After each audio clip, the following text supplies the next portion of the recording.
Welcome back to Albus Explains. I'm Albus, and today I shall talk to you about how the British killed the Indian textiles, the Indian cloth.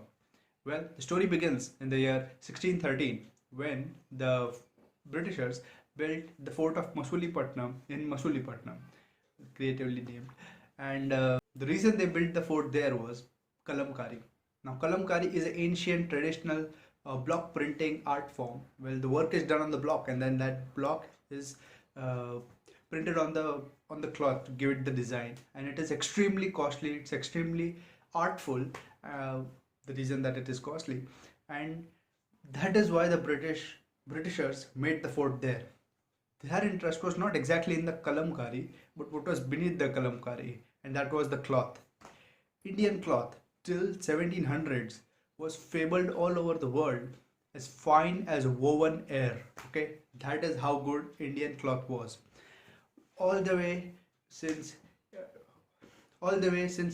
trade relations with Egyptians. Now, in today's standards, we say Egyptian cotton is the softest in the world. Ancient Egyptians said that Indian cotton was the best in the world. So that gives you a frame of reference to understand how good Indian cloth really was. Well, the lucrativeness of the Indian trade, the Indian cloth trade was so high that it brought in 16.5 million rupees or pounds, whichever one you consider, because both had the same value. 16 million pounds a year from trading cotton with just Europe. Well, and the trade didn't just happen with Europe, it happened all over the world with Africans, with South Asians like Malaysia, and it went all the way to Australia, the indigenous people of Australia. Even before James Cook ever found out that there was an Australia, Indians had trade relations with them, and we exported cloth to them. And obviously, it went all the way to Europe too. So, silk trade brought in 6.5 million, around 6.5 million rupees per month, per year, in a time period when to earn a rupee a week or a pound a week was to be a rich man. And it should not come as a surprise, because India was the center of world textile trade ever since there was a world textile trade.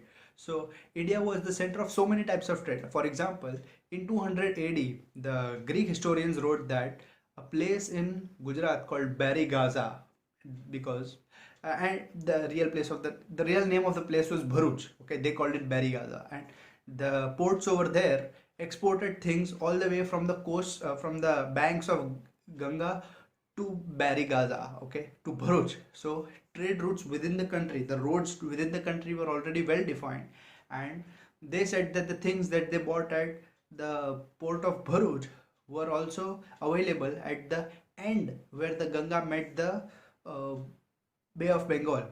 That is the area of Kolkata, the Kolkata of today. Well, not exactly Kolkata, but Murshidabad and the other important places of the Sundarbans. So consider this. In the year 200 AD, the trade routes were well defined and were called ancient at that time. So even 200 AD is ancient by today's standards. Trade routes were ancient to the people who were in the 200s. So that is how ancient the India as a trade center really was. And it brought in exceptional footwear was exported to Egypt. Footwear was exported to Egypt from made in India. So that gives you a sense of just how old the trade in India was, and it was ancient in that time. So Indians have traded with Vikings for so that is how ancient the trade linkages of India really was. All If you want a proper solid example of just how cool Indian textile was, Google the priest king of Mohenjo-daro and look at the cloth that he's wearing. Well, he just puts on a cloth, but on that cloth there is a design, and that design is spatial. It's three-dimensional. That design on the cloth, okay, is three-dimensional. So just have a look at that, just to gain an understanding of really how good Indians were at their craft. All this changed in the year 1757 when the Battle of Plassey took place. When the Battle of Plassey took place, Brits basically sat on the chest of India, and they basically started sucking India dry. And at that time they attacked the trade routes too. They saw that so much money was coming into India because of the textile trade. They thought, why don't we produce cloth in Britain? It was a it was a brilliant plan. The only problem was cotton did not grow in Britain, and and no one gave them cotton. Okay, so what would happen even if they made cloth in Britain using their mills, their electric mills? The industrial revolution was also taking place at that time. So even if they made cloth in the mills of the mills of Britain, they would still have to compete with the Indian extremely superior product. So what did the officers of East India Company do? They came into the house of the weavers and they broke the handlooms. They smashed the handlooms and they cut off thumbs of the weavers. So they could not rebuild it and redo their craft essentially. But that still did not end the monopoly. The problem was Britain did not grow cotton, so the cotton had to come from somewhere. So the cotton that was grown in India was sent to Britain at extremely cheap rates because it was bought by the government essentially. It was bought by the it was bought by from the people at extremely cheap rates. Just the cotton. It went to Britain to be created into cloth of a much inferior quality, and it was sent back to India and sold at extremely high rates.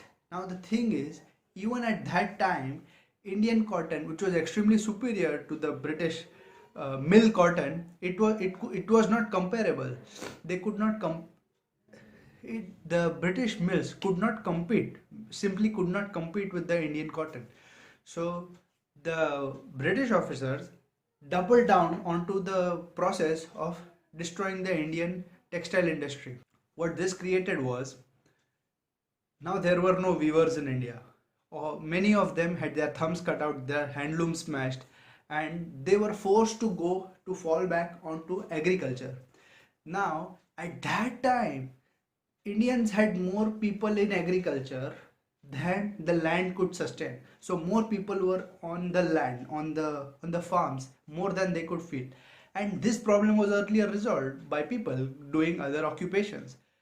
In fact, many families of India, what was the trend was, the husband would go on the farm and work on the farm while the wife would stay at home or at a community place, and there they would do weaving of cotton, and cloth was made over there.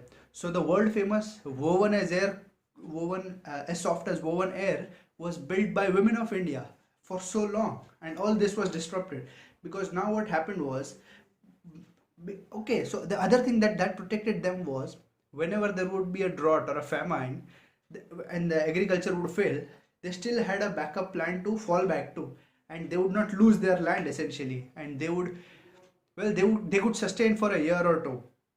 But because this time the backup was snatched out by the British, whenever the agriculture failed, whenever the rain failed essentially, the the Indians basically lost their land, because now when the crop failed, they would essentially have to give up their land to the zamindar.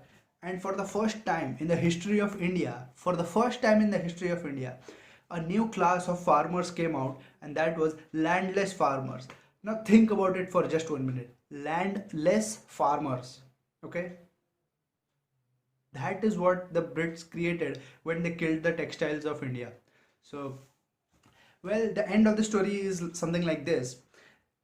During the Civil War of America, and even after, during the World War One and World War Two, the trade for the production of Indian cloth went up a little bit, but as soon as the war ended, it suddenly went back. It went back down again. So it was more intentional than accidental, and the British never allowed any entrepreneur of India to ever do that again. So basically, that is how the Brits killed the Indian textiles.